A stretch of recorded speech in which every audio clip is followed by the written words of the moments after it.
আজকে সকালের ব্রেকফাস্ট হলো ম্যাগি। সকাল সময় তো সকালবেলা ব্রেকফাস্ট করি না, তো আজকে খাওয়ানোর ইচ্ছে হইতেছে আমি কই হেরে একটু ম্যাগি করে দেবো। তো এর লিগা ওখানে ম্যাগি করে আনছে, তো খাইয়া লই guys. What's up everyone guys, it's me Debjit, welcome back to my channel mister Dev vlogs. তো ওখানে চান করে সেটা একদম ফুলফিল কমপ্লিট। তো এখন বাজে সকাল 11টা।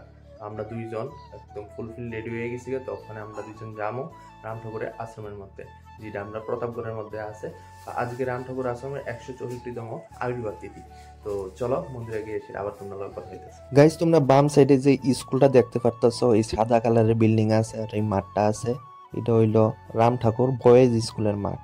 আর এই আপটা উঠলই প্রতাপগড় আশ্রম, আর এদিকে রাস্তা ঢালাইয়ের কাজ হইতাছে। আর এখন যে স্কুলটা দেখতে পারতাছো, এটা হইলো রাম ঠাকুর গার্লস স্কুল। ফাইনালি ওখানে আয়া বললাম রাম ঠাকুর আশ্রমের মধ্যে। এটা হইলো রাম ঠাকুর আশ্রমের ফ্রন্ট গেট, বড় একটা গেট।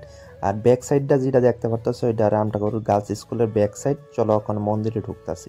জয় রাম জয় গোপাল। তো গাইস ওখানে আইলাম প্রতাপগড় রাম ঠাকুর আশ্রমের মধ্যে। তো গাইস আমার বাড়ি থেকে এই প্রতাপগড় রাম ঠাকুর আশ্রমটা বেশি দূর নয়, ঠিক 15 মিনিটের মধ্যে হাইটটা আমন যেত। ওখানে আয়া ভিতরে ঢুকলাম, আস্তে আস্তে দেখাইতেছি বাবার লগে তোমরা দর্শন করাইতেছি। আর এইদিকে বাম সাইডে দেখতে পারতেছো ফুলের বাগান, খুব সুন্দর ফুলের বাগান। আর মন্দিরটাও বিশাল বড়, খুব সুন্দর লাগতেছে। গাইস এখন মন্দিরের ভিতরে ঢুকতাছি। তো ঢুকে সেটা দেখি বাবার মন্দিরটা এখন 11:30 বাজে, তো বন্ধ করে রাখছে।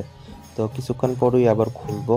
তো ততক্ষণ অব্দি এদিকে কীর্তন হইতেছে, কীর্তনে বোমো। তো গাইস ওখানে আমি আর মৌ এখানে ঠাকুরের কাছে ধূপকাঠি মোমবাতি জ্বালাই দিছি। আর এই মোমটা নিবে আছে, এটা জ্বালাই দিই।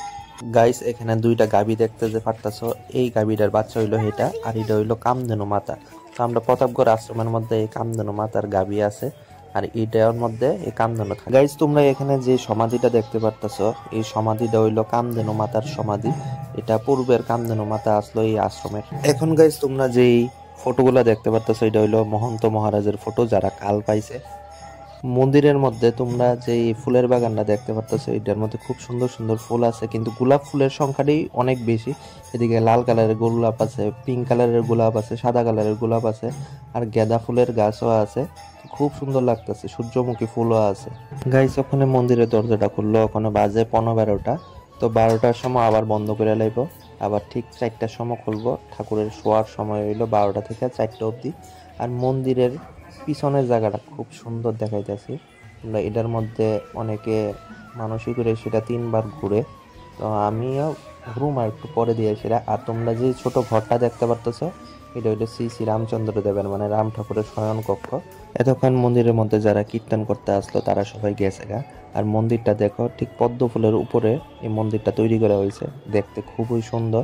আর চারিদিকের এরিয়াটা খুব সুন্দর, বিশাল। তোমরা এখন যে আম গাছটা দেখতে পারতেছো, এটা মন্দিরের মধ্যেই। এটার মধ্যে এখনই আম ধরিয়া গেছে।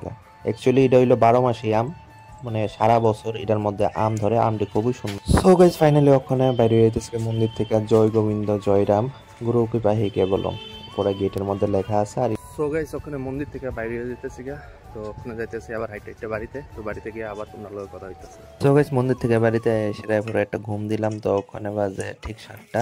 তো হেরে কইছে একটু ঝালমুড়ি বানানোর লিগা। তো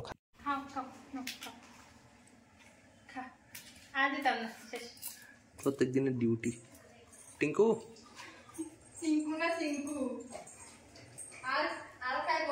না না আর দিও না, পেট ভর্তি আছে, পেট টুলটুল আছে। তো গাইস আমার দোকানের সামনে যতলা স্ট্রিট ডগ আছে সবজিটা খাওয়াই প্রত্যেক দিন। আর এটা আমরা পারার করতে, তো এটারও ডেলি ডেলি দিই। এই সন্ধ্যার টাইম ওই সকালবেলা পাই না, সকালবেলা কই জানি খাই। আরে খাও আচ্ছা টিঙ্কু চলো যাও বাইরে যাও। গাইস এদিকে 3টা ভিআইপি বাই করা হয়েছে আমরা উপরের এই লকারটির থেকে।